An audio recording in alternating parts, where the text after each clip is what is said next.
نحمدہ و نصلی علی رسولہ الکریم اما بعد۔ نبی کریم صلی اللہ تعالی وسلم کے ہر فرمان سر آنکھوں پر، آپ صلی اللہ علیہ وسلم کا ہر فرمان سونے کے پانی سے لکھنے کے قابل ہے، وہ سنہرے حروف میں لکھے جانے کے قابل ہے۔ میرے نبی کا کوئی فرمان ایسا نہیں ہے جس میں ہزاروں بھلائیاں نہ ہوں، ہزاروں حکمتیں نہ ہوں، ہزاروں فائدے نہ ہوں۔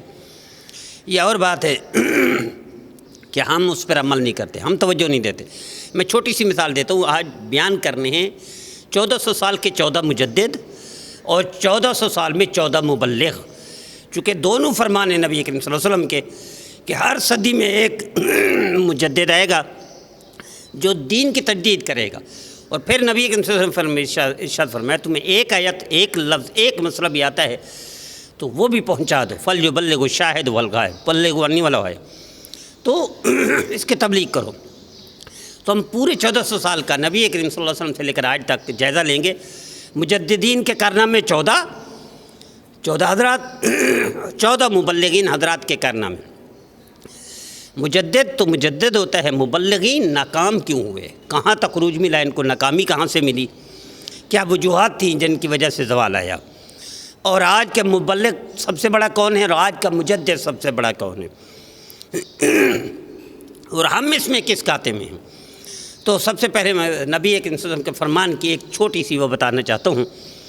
کوئٹہ میں جانا ہوا، اس وقت میں دارالعلوم کراچی میں پڑھتا تھا، تو ایک ساتھی نے دعوت دی، کھیلنے گئے، بیان کے بعد کھانا لگا، کھانا اس نے کہا میری نئی جگہ ہے، نئی دکان ہے، نئے کاروبار ہے، تو آپ وہیں چلو، وہاں برکت بھی ہو جائے گی، دعا بھی کر لیں گے، کھانا کھا لیں۔ کھانا کھا کے ہمارے ساتھی تھے دارالعلوم کراچی سے گئے ہوئے، 3 تھے یا 2 تھے، باقی شاید مجمع تھا۔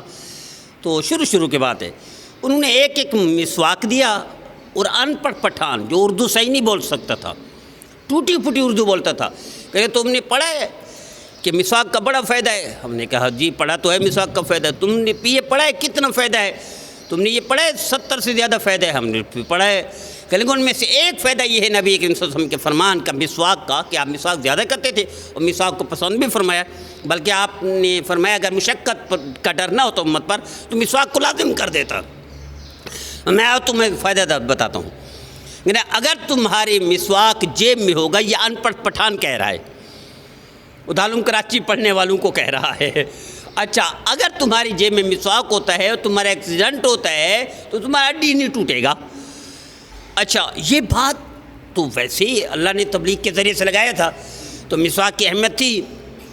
اور میرے استاد محترم شیخ الاسلام حضرت اقدس محترم عثمانی صاحب فرمایا کرتے ہیں، بلکہ ہمیں فرمایا تھا ہماری کلاس میں، میاں تم 8 سال میں سنت کی اہمیت کو اتنا نہیں سمجھتے ہو، سنت کی اہمیت و فضیلت تمہارے دل میں نہیں گھر کرتی، جتنا ایک ان پڑھ 4 مہینے لگا کر وہ تبلیغ سے واپس آتے تو سنت کی اہمیت اس کے دل میں زیادہ ہوتی ہے۔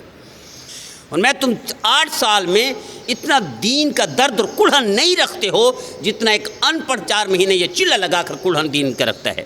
تم 8 سال میں سنتوں کو مٹنے کا غم اتنا نہیں کرتے ہو جتنا ان پڑھ 4 مہینے لگا کر اس سنت کے مٹنے کا فکر و غم کرتا ہے۔ میں نے خود دیکھا اپنی آنکھوں سے ایک شخص کو روتا ہوا کہ میری مسواک گم ہو گئی، مسواک کے بغیر میں وضو کروں گا، یہ روتے ہوئے دیکھا۔ لیکن میں نے کسی عالم، بہت معذرت کے ساتھ، علماء کی فضیلت اپنی جگہ پر، آنکھوں پر ساری رات عبادت کرتے رہے تو علماء سوتے رہے پھر بھی فضیلت زیادہ ہے، وہ اپنی جگہ پر ہے۔ لیکن میرے عزیزو، یہ میرے استاد محترم شیخ الاسلام محترم عثمانی صاحب کا فرمان ہے۔ آئیے واپس لے چلتا ہوں میں کوئٹہ آپ کو، وہاں پٹھان کے پاس۔ تو پٹھان نے کہا کہ اگر تمہارے جیب میں مسواک ہوگا، تمہارا ایکسیڈنٹ ہوگا، تمہارا ہڈی نہیں ٹوٹے گا۔ تو ہم نے کہا ٹھیک ہے بھائی۔ اچھا، اس دن کے بعد یہ گھر کر گئی یہ بات۔ اللہ کا کرنا، دارالعلوم کراچی سے ہمیں کام پہ جانا پڑ گیا جمشید روڈ مدار قید کے پاس۔ میں اور میرا دوست تھا، رضا اس کا نام ہے، تو وہ میمن ہے۔ تو ہم وہاں اس سے آئے، بلوچ پل کراس کر کے جب نیچے آ رہے تھے تو پہلی چرنگی ہے، چونکہ ہم اوپر سے آ رہے تھے، بہت اسپیڈ سے تھے، ہمارا سگنل کھلا ہوا تھا اور سگنل آخری لمحات میں تھا۔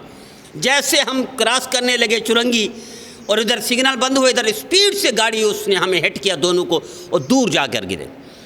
شاید کتنی دیر تڑپتے رہے، اور کتنی دیر کے بعد کسی نے اہل ترس میں سے، کسی اللہ والے میں سے، کسی نیک بندے، کسی اچھے آدمی نے گاڑی پر اٹھایا اور ہمیں اسپتال پہنچا دیا، لیاقت نیشنل۔ تو 2 گھنٹے بے ہوش رہے ہم، یا جیسے تیسے کیسے رہے۔ 2 گھنٹوں کے بعد رپورٹ آئی، میرا دوست رضا نام ہے، اس کی 2 جگہ پہ ٹانگ ٹوٹ گئی اور مجھے کچھ نہ ہوا، صرف چھوٹی موٹی چوٹیں ہوئیں۔ اور ڈاکٹر نے کہا جائیے آپ گھر جائیے اور آپ کے دوست کو آپریشن ہوگا اور وہ اس کو کئی مہینے لگیں گے، اور کئی مہینے لگے، آج تک لنگڑا کر چلتا ہے۔ ہم میں دونوں میں کیا چیز تھی، فرق کیا تھا؟ فرق یہ تھا میری جیب میں مسواک تھا اور اس کی جیب میں مسواک نہیں تھا، یہ میرے ساتھ پیش آیا۔ تو نبی کریم صلی اللہ علیہ وسلم کے فرمان کی اتنی اہمیت ہے۔ تو آج میں 2 فرمان، ایک تبلیغ کا کہ تبلیغ کرو چاہے تمہیں ایک لفظ، ایک مسئلہ، ایک آیت آتی ہے، اور دوسرا حضور نے فرمایا کہ ہر صدی میں ایک مجدد آئے گا جو دین کی تجدید کرے گا۔ تو 1400 سال میں 14 مجدد آئے دین کی تجدید کی۔ دیکھیں پہلی صدی کے آخر میں کچھ بگاڑ پیدا ہو گیا تھا، بادشاہی وہ آ گیا تھا، مزاج آ گیا تھا وہ خلفاء میں۔ تو حضرت عمر بن عبدالعزیز رحمۃ اللہ علیہ کو اللہ نے بھیجا۔ 2.5 سال میں عمر بن عبدالعزیز وہ ہستی ہے کہ جب جہاں سے گزرتے تھے کئی گھنٹے تک پتہ چلتا تھا یہاں سے گزرے، اسی خوشبو لگاتے تھے، ایسے مزین ہوتے تھے، ایسے معطر ہوتے تھے، اور اتنا مہنگا کپڑا، مہنگی خوشبو استعمال کرتے تھے۔ لیکن جب دین پر آ گئے تو یہ وقت وہ آیا کہ گھر میں بیٹیاں منہ چھپا کے گھوم رہی ہیں کہ ابا جی کو تکلیف ہوتی ہے اس سے، کس سے؟ کچے پیاز سے، اور انہیں بو پسند نہیں ہے، اور کچے پیاز عید کے دن کھانا کھایا ہوا ہے، عید کے دن کھانے کے لیے کچھ نہیں ہے، اور بادشاہ ہے اور کئی ہزار مربع کلومیٹر کا بادشاہ ہے۔ اور یقین کریں تاریخ میں مورخین نے، بعض مورخین، بدبخت مورخین نے صحابہ کرام کے خلاف بھی کچھ بولا ہے، لیکن جب یہاں قلم پہنچتا ہے ان کا قلم کا گھوڑا عمر بن عبدالعزیز رحمۃ اللہ علیہ، تو یہاں قلم کا گھوڑا رک جاتا ہے، وہ ادھر ادھر کی بات نہیں کرتا۔ جو صحابہ کرام کے خلاف بھی الٹی سیدھی بک دیتے ہیں مورخ، یہاں آ کر رک جاتے ہیں۔ اللہ نے ایسا انقلاب برپاد کیا۔ تو پہلی صدی کے پہلے مجدد حضرت عمر بن عبدالعزیز رحمۃ اللہ علیہ، بڑا کارنامہ کیا تھا، ہر دن نبی کی سنت کو زندہ کرتے تھے، بدعت کو ختم کرتے تھے۔ اور مجدد کا کارنامہ کیا ہوتا ہے؟ مجدد کا کارنامہ دین کی تجدید کرتا ہے، بدعت خرافات کو ختم کرتا ہے، سنتوں کو عام کرتا ہے، امت میں بیداری پیدا کرتا ہے، نبی کریم صلی اللہ علیہ وسلم سے عشق محبت پیدا کر دیتا ہے۔ ہمارے ہاں عالمیہ یہ ہے، ہمارے پیر، ہمارے حضرات، ہمارے مشائخ وہ اپنی طرف متوجہ کرتے ہیں، اپنے سے متاثر کرتے ہیں، حالانکہ پیر اور شیخ یا استاد اس کا کام کیا ہے؟ اللہ سے متاثر کروائے، اللہ سے عشق کروائے، نبی کریم صلی اللہ علیہ وسلم کی محبت گھر کرا دے، اور نبی کریم صلی اللہ علیہ وسلم کی محبت اور عشق میں گرفتار کروا دے کہ نبی اور اللہ سے محبت ہو، دین سے محبت ہو۔ شیخ سناکو پر، شیخ پیر کی محبت ہونی چاہیے، لیکن مقصود ایسری اللہ کے رسول کی فرمانبرداری اور ان سے محبت ہے، لیکن یہ کمی کوتاہی ہوتی ہے۔ حضرت عمر بن عبدالعزیز پہلے مجدد ہیں، تجدیدی کارنامہ انہوں نے کیا ہے۔ دوسرے مجدد امام شافعی رحمۃ اللہ علیہ نے دین کو نئے سرے سے زندہ کر دیا۔ جب کیا تھا، ملاوٹیں کرتے تھے لوگ بادشاہ کی خاطر، بادشاہ مرغا پسند کرتے کہتے ہم نے سنا ہے نبی کریم نے فرمایا جو مرغا پالے اس کے ساتھ ایسا ہوتا ہے، جو بادشاہ کبوتر باز ہے کبوتر کو پسند کرتے ہیں، کالا کالا رسول اللہ نعوذ باللہ من ذالک، ایسی حدیثیں گھڑتے تھے کہ کبوتر کے ساتھ جو عشق کرتا ہے وہ ایسا سخی اور ایسا اچھا، اس طرح کی حدیثیں گھڑنے والے موجود تھے۔ اس دور میں امام شافعی رحمۃ اللہ علیہ نے آ کر دین کا تجدیدی کارنامہ دیا کیا اور ان کو رد کیا، جو اس طرح کی لمبی لمبی چھوڑتے تھے بادشاہوں کو خوش کرنے کے لیے، اعزاز لینے کے لیے، پیسہ لینے کے لیے اور ڈالر درہم ریال کے لیے۔ تیسری صدی کا مجدد امام احمد بن حنبل رحمۃ اللہ علیہ، جس کو کوڑے مار مار کے ادھموا کر دیا جاتا تھا، بے ہوش ہو جاتے تھے، لیکن ان کو وہ چور کی نصیحت یاد آ جاتی تھی کہ میں نے چوری نہیں چھوڑی سزا بھگتا کر، اور آپ اللہ کے رسول کا دین کا نہیں چھوڑنا۔ تو یہ تیسرے مجدد تھے جنہوں نے دین کو زندہ کر دیا اور ساری بدعت خرافات کو اٹھا کے کھڈے میں ڈہل دیا، بحر کلزم میں دفن کر دیا، اور کوئی نام بھی نہیں تھا۔ اس وقت بڑے بڑے فتنے تھے، معتزلہ کا فتنہ بھی بڑا تھا، اس سے پہلے خوارج کا فتنہ بھی ہو چکا تھا، تو بڑے بڑے فتنوں کا آگے بند باندھ دیا امام احمد بن حنبل رحمۃ اللہ علیہ۔ اس لیے قربان جائیں امام احمد بن حنبل رحمۃ اللہ علیہ کو، اس لیے اللہ نے آج بھی عرب میں زندہ کیا ہوا ہے۔ کیوں؟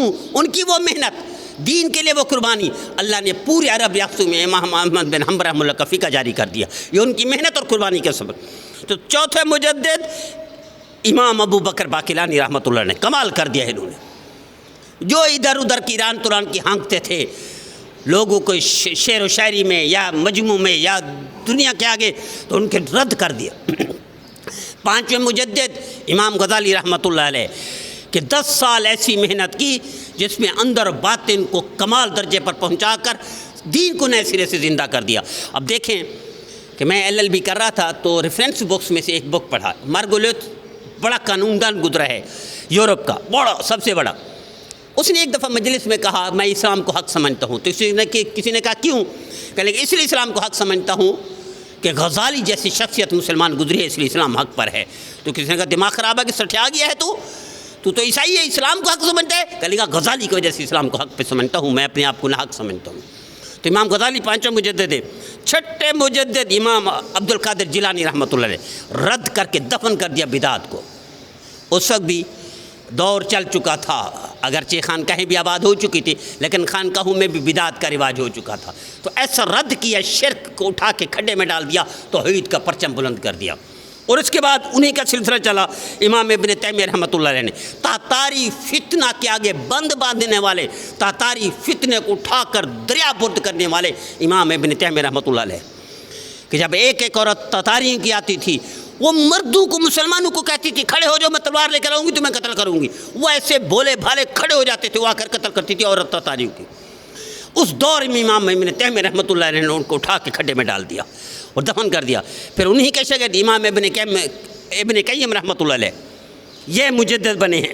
8ویں 9ویں امام جلال الدین سیوطی رحمۃ اللہ علیہ، وہ زندگی میں فرما دیا تھا کہ اللہ نے مجھ سے تجدیدی کارنامہ لیا ہے، اس لیے اللہ نے مجھ سے یہ کام لے لیا ہے۔ اس نے میں ہر شعبے میں کام دیا، ہر شعبے میں تصنیف کا انبار لگا دیے، ڈھیر لگا دیے تحریروں کے۔ اور اس کے بعد حضرت شاہ ولی اللہ رحمۃ اللہ علیہ بر صغیر میں سنت کو زندہ کرنے والے، بر صغیر میں بدعت کو ختم کرنے والے، بر صغیر میں حدیث کو پھیلانے والے، سب سلسلوں کا امام شاہ ولی اللہ رحمۃ اللہ علیہ۔ اور اس کے بعد حضرت مجدد ثانی رحمۃ اللہ، جب دین اکبر، دین الہی قائم ہو چکا تھا، یہ عیسائی، یہ یہودی، یہ ہندو، ان سب کا ملغوبہ اچار مربع تیار کر کے اس نے دین الہی نام دیا۔ اس دور میں اس کو دیوار سے لگا کر نیست و نابود کرنے والے جلال الدین اکبر کو یہ مجدد ثانی رحمۃ اللہ علیہ ہے، کھڈے میں لگا دیا، اس نے دفن کر دیا اس کے دین الہی کو۔ اس کے بعد انہیں کے نسل میں سے امام شاہ اسماعیل شہید، پھر سید احمد شہید، پھر حضرت گنگوہی رحمۃ اللہ علیہ۔ اچھا، ہر دور میں بعض اوقات ایسا بھی ہے کہ دو مجدد ہیں۔ مثلا عرب دنیا میں علامہ عبد الوہاب نجدی رحمۃ اللہ علیہ تجدیدی کام کیا ہے، اب ناکام کیوں ہوئے آگے چل کر ہم تبلیغ میں ذکر کریں گے، ناکام کیوں ہوئے۔ اور اسے ایشیا میں اور ہمارے بر صغیر میں یہ حضرت گنگوہی رحمۃ اللہ علیہ۔ اور یہ جو حال گزرا پیچھے، اس میں علامہ یوسف قرضاوی رحمۃ اللہ علیہ، یا ابھی زندہ ہے میرے خیال، ہاں ابھی زندہ ہیں، قطر میں ہیں، اپنے ملک سے نکالے گئے ہیں، ان کو بھی آپ مجدد کہہ سکتے ہیں۔ یا امام حسن اخوان المسلمین، ان کو بھی آپ کہہ سکتے ہیں، تجدیدی کارنامہ انجام کیا ہے، چاہے جیسے تیسا۔ اب وہ کیوں ہوا آگے اس میں ذکر کریں گے، ناکام کیوں ہوئے۔ یا اسی طرح اور بھی ہیں، عرب دنیا تو ابن باز کو بھی مانتے ہیں اور دوسروں کو بھی، علامہ البانی کو بھی مانتے ہیں مجدد تجدید نکاح میں۔ تو یہ 14 ہیں، 15ویں ابھی گزر رہے ہیں۔ اب آئیے ہم اس کا جائزہ لیتے ہیں۔ تبلیغی تاریخیں، وہ بھی تقریباً 14 تبلیغی تاریخیں، حضور کے دونوں فرمان پر عمل کر رہی ہے امت۔ پہلا، صحابہ کرام رضوان اللہ سر آنکھوں پر، صحابہ کے کیا کہنے، ان کی کوئی مثال نہیں ملتی، ان کی قربانی کی مثال نہیں ملتی، ان کے دین کے پھیلانے میں مثال نہیں ملتی۔ دیکھیں ٹوٹل 10,000 پلس قبریں ہیں، باقی ساری دنیا میں پھیل گئے اور دین کو زندہ کر گئے، سنتوں کو پہنچا گئے اور کباڑا کر دیا کفر کا، کباڑا کر دیا شرک کا، کباڑا کر دیا ادھر ادھر ایران توران کی، اور زندہ کر دیا میرے نبی کے فرمان کو۔ اس کے بعد خلافت راشدہ کے بعد تھوڑا سا وہ گزرا ہے خوارج نے بھی، یہ تبلیغی تاریخ تھی ان کی بھی، کمال درجے کے متقی تھے، کمال درجے کا تقویٰ تھے۔ ناکام کیوں ہوئے؟ ناکام اس لیے ہوئے سختی حد سے زیادہ تھی کہ حضرت علی رضی اللہ عنہ جیسے ہستی کو جلانا پڑا ان کو۔ حضرت علی نے اٹھا کر ان کو دیوار سے نہیں لگایا، نیست و نابود کر دیا تھا۔ حد سے زیادہ سختی نے کباڑا کر دیا اس تبلیغی تاریخ کو، ورنہ کمال درجے کے تقویٰ والے تھے، پرہیزگار تھے، عبادت گزار تھے، تہجد گزار تھے، وہ بے پناہ تقوی کے مالک تھے، لیکن سختی شدت اتنا تھی جتنا اللہ کے رسول کو پسند نہیں ہے۔ اور پھر اس کے بعد ائمہ کرام کا سلسلہ چلتا ہے 100 ہجری سے 300 ہجری رحمۃ اللہ۔ ائمہ کرام انہوں نے بھی کمال درجے کا دین کو پھیلا دیا، تجدیدی کارنامے بھی انجام دیے، لیکن تبلیغ کے اعتبار سے بھی ان کے کارنامے ہیں۔ 100 سے 300 ہجری تک یہ محدثین کا دور ہے، یہ ائمہ کرام کا دور ہے۔ اس میں صرف 4 فقہا تو ہیں، امام مالک رحمۃ اللہ علیہ، امام ابو حنیفہ رحمۃ اللہ علیہ، امام احمد بن حنبل رحمۃ اللہ علیہ، امام شافعی رحمۃ اللہ علیہ۔ اس کے علاوہ بھی ائمہ ہیں، اس کے علاوہ بھی امام ہیں کہ امام مالک رحمۃ اللہ علیہ فرماتے ہیں، امام مالک رحمۃ اللہ نے جب موطا لکھی، میرے استاد محترم شیخ الاسلام موطا کے عثمانی صاحب فرماتے ہیں کہ بہت ساری موطائیں لکھی گئی، تو فرمایا وقت ثابت کرے گا کہ کس کی موطا زندہ رہتی ہے۔ ساری موطا ختم ہو گئی ماسی امام مالک رحمۃ اللہ علیہ۔ موطا امام محمد وہ تو امام مالک رحمۃ اللہ کی وہ ہے، اس کی تشریح ہے، اس کی تفسیر ہے، اس کی ڈیٹیل ہے، یہ کہہ سکتے ہیں۔ تو یہ دور ہے، انہوں نے کمال کر دیا۔ اس کے بعد 200 سے 400 ہجری یہ دور ہے امام اشعری اور ماتوریدی محدثین اور صوفیاء۔ یہ ناکام کیوں ہوئے؟ ان کے مناظرے شروع ہو گئے، ان کی آپس کی چپکلش شروع ہو گئی، ان کا ایک دوسرے کو رد کرنا، ایک دوسرے کو برا کہنا، یہ شروع ہو گیا۔ یاد رکھیے گا، جب دین کے نام پر دین کے لیے ہی بغض ہو، نفرت ہو، تو وہ تحریک پنپ نہیں سکتی۔ دین محبت سے پھیلا ہے، دین آسانی سے پھیلا ہے، سختی شدت جہاں میرے نبی نے فرمایا دین و یسر، دین آسان ہے، بشر ولا تنفر، خوشخبریاں سنو نفریں نہ دو، اور یسر ولا تعسر، آسانیاں دو اور تنگیاں پیدا نہ کرو۔ اس لیے سیدہ صدیقہ فرماتی ہیں نبی اکرم صلی اللہ علیہ وسلم 2 کاموں میں سے ایک کام کا انتخاب کرتے، وہ جو آسان ہوتا، چونکہ امت نے آگے عمل کرنا تھا۔ اسے امت کے لیے حکم کیا ہے؟ لقد کان لکم فی رسول اللہ اسوۃ حسنہ، تمہارے لیے رول ماڈل، ہر کام میں پیروی کس کی کرنی ہے؟ نبی کریم صلی اللہ علیہ وسلم کی۔ امت کے لیے حکم کیا ہے؟ واطیعوا اللہ واطیعوا الرسول، فقط فاز اسی کے ساتھ وہ کر دیا اللہ نے۔ امت کے لیے حکم کیا ہے؟ قل ان کنتم تحبون اللہ فاتبعونی یحببکم اللہ۔ امت کے لیے حکم کیا ہے؟ تبارک الذی بیدہ الملک وہو علی کل شیء قدیر الذی خلق الموت والحیاۃ لیبلوکم ایکم احسن عملا۔ لیبلوکم ایکم احسن عملا کس کے ساتھ جوڑا ہے؟ لقد کان لکم فی رسول اللہ اسوۃ حسنہ۔ 2 رکعت میرے نبی نے پڑھی، آپ 3 پڑھیں گے زیادہ ہو جائے رد کر دی جائے گی۔ 4 رکعت میرے نبی نے پڑھی، آپ 5 کر دیں، زیادہ کر دیں رد کی جائے گی۔ 3 رکعت میرے نبی نے پڑھی، آپ 2 کر دیں رد کر دی جائے گی۔ میرے نبی نے یعنی لقد کان لکم فی رسول اللہ اسوۃ ایکم احسن عملا کس کے ساتھ جڑا ہوا ہے؟ واطیعوا اللہ واطیعوا الرسول۔ لقد کان لکم فی رسول اللہ اسوۃ حسنہ اس کے ساتھ جڑا ہوا ہے، ورنہ اٹھا کے کھڈے میں ڈال دیا جائے گا، کباڑہ کر دیا جائے گا، کوئی فائدہ نہیں ہوگا۔ تو جو ناکام ہوتی ہیں تحریکیں، تبلیغی تحریکیں، تو اس کے پیچھے کوئی نہ کوئی وجہ ہوتی ہے۔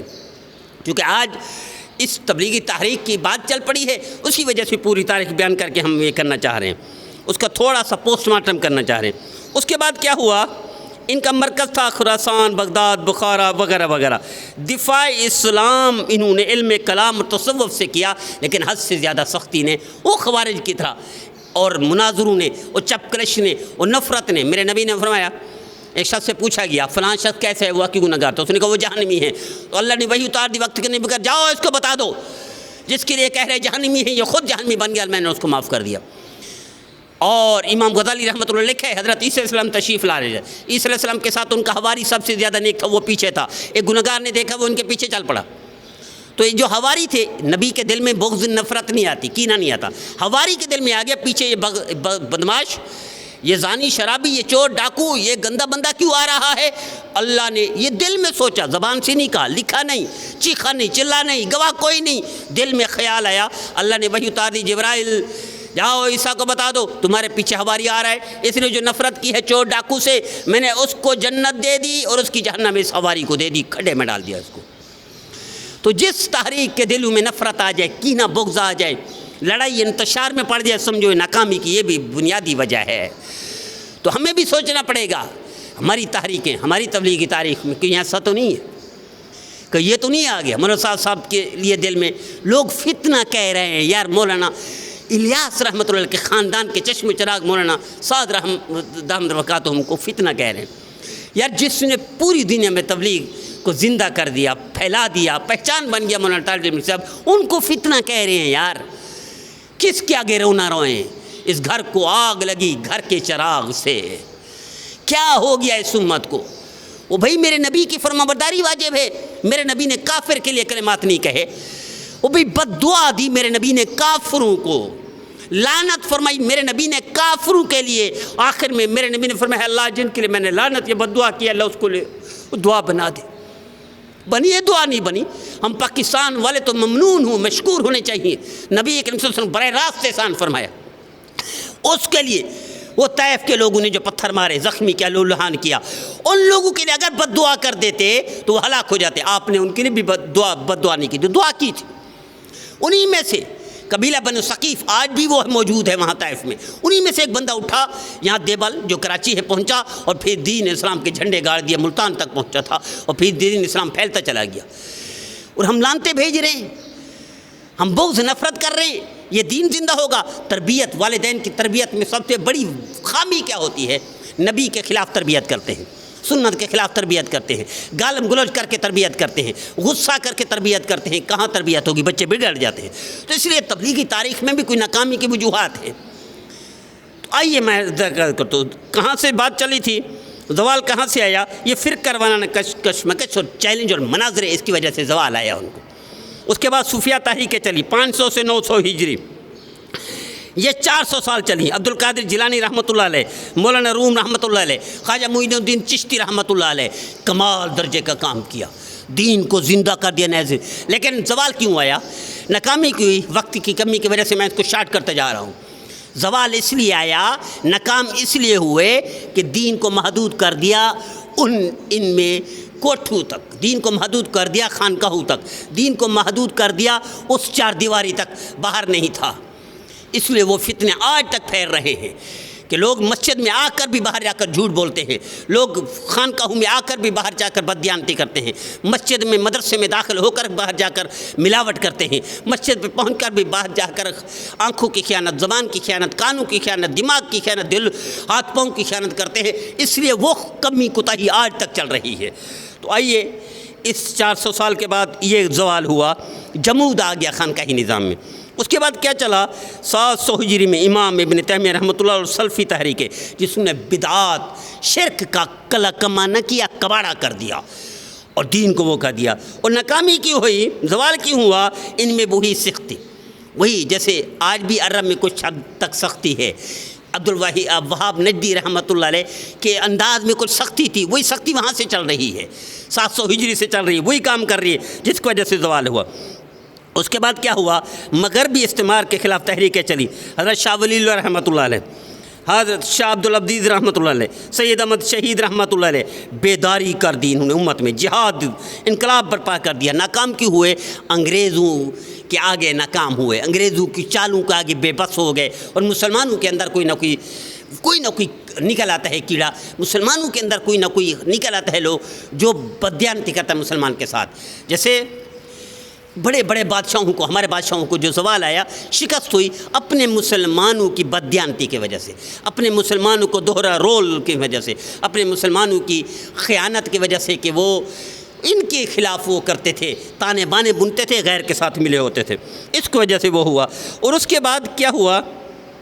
ہاں، اس کے بعد تحریک سنوشی، تحریک مہدویہ، تحریک علماء دیوبند، اس میں بھی اصلاح عقیدے کی اصلاح ہوئی، سنت کو ترویج دیا گیا، سنت کی اشاعت کی گئی، سنت کو پھیلایا گیا، لیکن کچھ کمیاں رہ گئی تھیں جس کی وجہ سے یہ تھوڑا سا پیچھے ہٹ گیا۔ اس کے بعد پھر کیا ہوا؟ اخوان المسلمین 1928 میں امام حسن البنا، سیاسی بیداری، علمی بیداری، ناکام کی ہوئے، فوجی حکومتوں نے ان کا وہ کر دیا، بالکل صفایا کر دیا۔ مصر میں تو انقلاب بھی اسی وجہ سے ہے کہ آج تک اخوان المسلمین کا نام لینے والا کوئی نہیں ہے، جہاں سے ابتدا ہوئی اخوان المسلمین۔ اور اس کے بعد فوجی حکومت کے مطالبے سے پھر ہمارے دور تک آتی ہے، جماعت اسلامی نے کام کیا، دعوت اسلامی نے کام کیا، ڈاکٹر ذاکر نائک نے کام کیا، اور تبلیغی تاریخ نے بھی کام کیا۔ ان میں جماعت اسلامی ایک اٹھی تھی تحریک بن کر پوری دنیا میں، لوگوں کی توجہ حاصل نہ کر سکی، محدود رہی، جس کی وجہ سے زوال آ گیا، لوگوں تک نہ پھیل سکی۔ ڈاکٹر ذاکر نائک بھی خواص تک پہنچ سکے، وہ مجمع کا وہ شعور دیا، انہوں نے شعور دیا، لیکن تھوڑی سی ناکامی کی بنیادی وجہ یہ بھی وہ ایک فرقے کے ہو کر بن گئے۔ تب میرے استاد محترم شیخ الاسلام مولانا تقی عثمانی صاحب جب ملیشیا تشریف لے گئے تو وہ حاضر ہوا ڈاکٹر ذاکر صاحب، تو میرے استاد محترم نے فرمایا تم چونکہ مفتی نہیں ہو تو لہذا فتوے نہ دیا کرو، تو اس حد تک علمی گہرائیوں میں نہ جائے کرو جس میں تمہیں رسوخ نہیں ہے، تمہیں رسوخ ہے بائبل پر، زبور پر، انجیل پر، ہندوؤں کی کتابوں پر، اسی میں کام کرو، دین کے بارے میں فتویٰ نہ دو تو تمہاری تحریک اسلامی تاریخ بن جائے گی، نہیں تو تمہاری محدود ہو جائے گی۔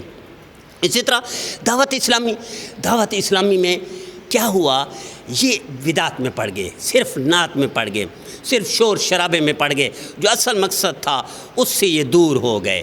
اس کے بعد آخری تاریخ تبلیغی تاریخ 1926 سے شروع ہوئی، 1944 تک امیر رہا، 1944 سے 1965 تک دوسرا امیر مولانا یوسف صاحب، پہلے مولانا الیاس صاحب رحمۃ امیر رہے، تیسرے حضرت اقدس مولانا انعام الحسن صاحب 95 تک امیر رہے، اور اس کے بعد تھوڑا سا زوال آیا، دو ٹکڑے بھی ہوئے، ابھی انتشار۔ میں سمجھتا ہوں اس میں اب واپس جانا پڑے گا تبلیغی تاریخ کو، زوال سے بچنا پڑے گا۔ دیکھیں زوال کی نشانی ایک چھوٹی سی دیتا ہوں، نعیم بٹ صاحب دامد برکاتہم، اللہ ان کی زندگی میں برکت ہے، فلمی دنیا کو چھوڑ کر ہے، اور فلمی دنیا سے چھڑوا کر کون لائے؟ مولانا طارق جمیل صاحب جیسی ہستی۔ وہ خود فرماتے ہیں تھیٹر میں لے بھی جاتے تھے، چھوڑ کر بھی آتے تھے، پہنچاتے بھی تھے تو وہاں بھی لاتے تھے۔ کہنے لگے نعیم بٹ صاحب فرماتے ہیں میں نے پوچھا کہ میرے میڈیا میں آنے کی وجہ سے لوگوں کو فائدہ ہو رہا ہے، تبلیغ ہو رہی ہے، لوگ مسلمان ہو رہے ہیں، تو کہ میں کروں؟ پوچھا کیسے؟ دنیا کے 4 بڑے عالموں میں سے ایک عالم میرے استاد محترم شیخ الاسلام تقی عثمانی صاحب، ان سے پوچھا تو انہوں نے فرمایا کام جاری رکھو، اس کو چھوڑنا نہیں۔ اب تبلیغی ساتھی ان کو کیا کہہ رہے ہیں نعیم صاحب کو، نعیم بٹ صاحب کو کہہ رہے تو نے تبلیغی کسی عالم سے پوچھا ہوتا تو بہتر تھا، یہ غلط کیا آپ نے، یہ زوال ہے۔